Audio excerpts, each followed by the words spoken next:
नमस्कार, बहुत स्वागत आपका। आप देख रहे हैं द न्यूज, आपके साथ मैं सृष्टि मिश्रा। आखिर INDIA गठबंधन को क्या ममता बनर्जी पश्चिम बंगाल की मुख्यमंत्री लीड करने वाली हैं? आप सब भी सोच रहे होंगे कि ये मैं क्या कह रही हूं। आपको बता रहे हैं, बड़ी खबर सामने आ रही है।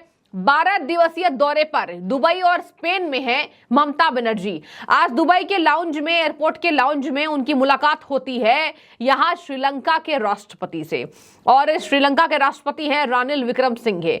उनसे एक अनौपचारिक मुलाकात होती है। अनप्लान्ड था, डिसाइडेड नहीं था कि उनसे उनकी मुलाकात होने वाली है। अब रानिल विक्रमसिंघे ने एयरपोर्ट पर पूछ दिया, are you going to lead the opposition party? क्या आप विपक्ष के जो अपोजिशन में अलायंस हुआ है, गठबंधन को लीड करने वाली है? ममता बनर्जी मुस्कुराती हैं, लेकिन देखिए उनके मन का भाव इससे पता चलता है। उन्होंने कहा पब्लिक सपोर्ट करेगी तो why not, if people will support me then why not. यानी कि अगर जनता का समर्थन मिल गया तो ये विपक्षी गठबंधन को लीड करने की तैयारी कर रही है। मतलब देखिए इससे क्या साफ हो रहा है? इससे साफ ये हो रहा है कि विपक्षी गठबंधन में जरा सी भी तालमेल नहीं है। इनके बीच जबरदस्त लड़ाई है। जबरदस्त लड़ाई इसलिए, जो अमित शाह कहते हैं गरजिया गठबंधन, जो PM मोदी ने नाम दिया है घमंडिया गठबंधन, ये घमंडिया और गरजिया गठबंधन क्या वाकई में गरजिया है? इसलिए क्योंकि गरज में बना गठबंधन है कि चलिए PM मोदी के अगेंस्ट कुछ तो हो जाए, PM मोदी को हराना है तो चलिए एक गठबंधन कर लेते हैं। जनता ये कह रही है, ये लिख भी रहती है। जनता ये कहती है कि गठबंधन बन गया है, लेकिन किसी को भी ये पसंद नहीं आएगा कि मुझसे आगे कौन। मतलब ममता से आगे ना नीतीश हो सकते हैं, ममता से आगे ना कांग्रेस हो सकती है, कांग्रेस से आगे ना ममता हो सकती है। और यही वजह है कि अधीर रंजन चौधरी कह रहे हैं डिनर में जाने की जरूरत क्या थी ममता को। अभी G20 के डिनर पर, राष्ट्रपति के द्वारा जो डिनर का आयोजन किया गया, उस पर ममता नजर आई। ममता के साथ साथ और कई भी ऐसे नाम हैं जो नजर आए, तो यहां विपक्षी गठबंधन को दिक्कत हुई। खैर नीतीश भी थे उसमें। अब ममता के वहां जाने से कांग्रेस ने ये ठीकरा फोड़ा ममता के ऊपर, क्या जरूरत थी? अधीर रंजन चौधरी ने ममता पर निशाना साधा। पहली बार नहीं है, अधीर रंजन चौधरी पश्चिम बंगाल में भी कई बार निशाना साध चुके हैं ममता के कार्यशैली पर और पंचायत चुनाव में हुई हिंसा पर। पहली बार नहीं है। यानी कि इनके बीच कोई सामंजस्य है ही नहीं। ममता इधर बेचैन होती है कि कांग्रेस पार्टी के ऊपर मैं हूं, कांग्रेस अपने आप को राष्ट्रीय पार्टी ना समझे कि वो सबसे टॉप की पार्टी है ओपोजिशन में। ममता कई बार अपने मन के भाव को बता चुकी है कि ऐसा लगता है कि ममता बनर्जी ये सोचती है कि ओपोजिशन में सबसे ज्यादा तरजीह तवज्जो ममता को मिले। देखिए रानिल विक्रमसिंघे से ये जो बात कह रही है, ये कोई साधारण बात नहीं है कि अगर पब्लिक सपोर्ट करेगी तो मैं क्यों नहीं।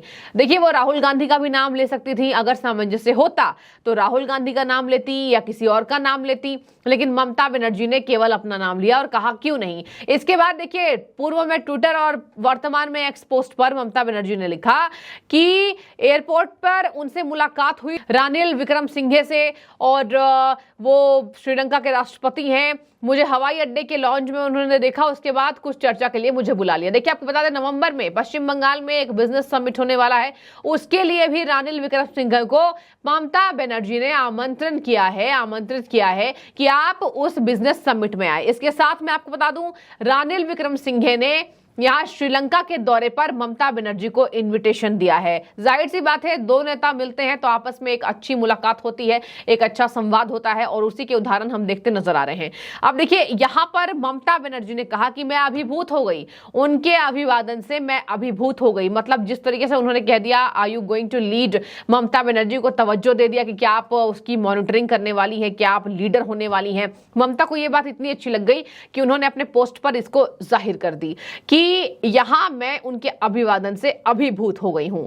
मैंने कलकत्ता में बंगाल ग्लोबल बिजनेस समिट, जो मैंने आपको बताया नवंबर में होने वाला है 2023 में, तो बंगाल ग्लोबल बिजनेस समिट में मैंने उन्हें बुलाया है, यानी रानिल विक्रमसिंघे को, और रानिल विक्रमसिंघे ने उन्हें श्रीलंका का दौरा करने के लिए आमंत्रित किया है। तो देखिए जाहिर सी बात है, यहां पर विपक्षी गठबंधन में बड़ी फूट।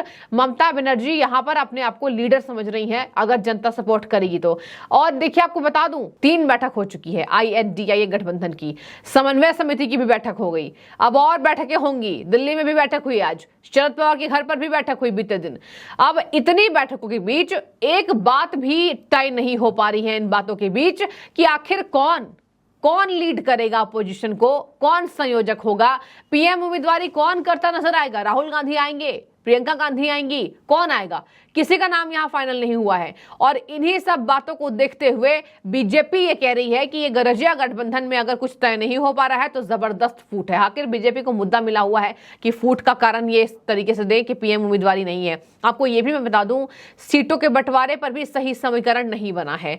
तो क्या ये विपक्ष की गठबंधन पहले से ही फेल होती दिखाई दे रही है? हालांकि अभी कुछ बोलना जायज नहीं है, लेकिन क्या विपक्षी गठबंधन अभी ही अपने बातों पर अडिग नहीं है? और यही कारण है कि ममता बनर्जी खुश हो जाती हैं अगर उन्हें कोई बोलता है कि क्या आप लीडर होने वाली हैं पोजीशन की। आगे मैं आपको बता दूं, अब उनका स्पेन का दौरा होने वाला है और ममता बनर्जी अभी अपने मुलाकात के दौर पर काफी खुश नजर आई हैं। उन्होंने उनका अभिवादन स्वीकार किया और अपने बिजनेस समिट जो पश्चिम बंगाल में होने वाला है उसके लिए भी उन्होंने इनविटेशन दिया। तो 12 दिवसीय दौरे पर यह मुलाकात रानिल विक्रमसिंघे से ममता बनर्जी की खास बताई जा रही है, जो कि अनप्लान्ड था, जो कि प्लान था ही नहीं। अब ममता बनर्जी भी यहाँ पर अपने पश्चिम बंगाल के राजनीति को विकास देने के लिए देखिए लगातार दौरे पर हैं, बातचीत भी जारी है, लगातार दौरा कर रही हैं, बिजनेस समिट के लिए कलकत्ता में तैयारी कर रही हैं। और इसी बीच विपक्षी गठबंधन की सूत्रधार भी अपने आप को दिखाने की कोशिश कर रही हैं।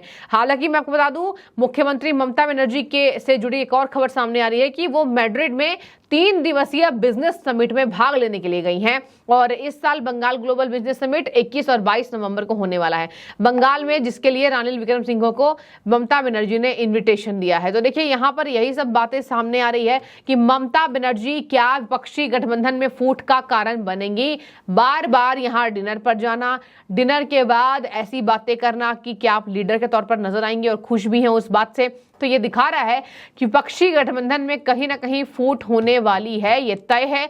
और इसी के साथ ये बातें भी सामने आ रही है कि क्या ममता बनर्जी पूरे विपक्षी गठबंधन पर हावी होने वाली है, ये बात कहकर कि मुझे विपक्ष का लीडर घोषित किया जाए। राहुल गांधी को लेकर भी पहले भी भारत जोड़ो यात्रा में सपोर्ट नहीं किया और इसको कई बार ममता बनर्जी से जुड़ा मुद्दा अधीर रंजन चौधरी और पूरे कांग्रेस पार्टी बना चुकी है कि ममता बनर्जी उतनी तवज्जो नहीं दिया है ममता बनर्जी ने। देखने वाली बात होगी आखिर कौन विपक्षी गठबंधन को मजबूत करता दिखाई देगा। यहाँ किसी भी नेताओं में ये गुण दिखाई नहीं दे रहे हैं। नीतीश की बात करें वो अलग थलग हैं और यहाँ पर लालू प्रसाद यादव की मुश्किलें बढ़ी हुई हैं, जमानत तौर पर बाहर हैं, एक बार और चारा घोटाले और लैंड फॉर जॉब स्कैम में फंस गए। इन तमाम नेताओं को देखते हुए जो मुश्किलों का दौर ये नेता झेल रहे हैं, अब ऐसे में ममता बनर्जी की ये बातें कई ऐसे सियासी मायने को सही ठहरा रही हैं जो कि सियासी गलियारे पर चल रही है बातें।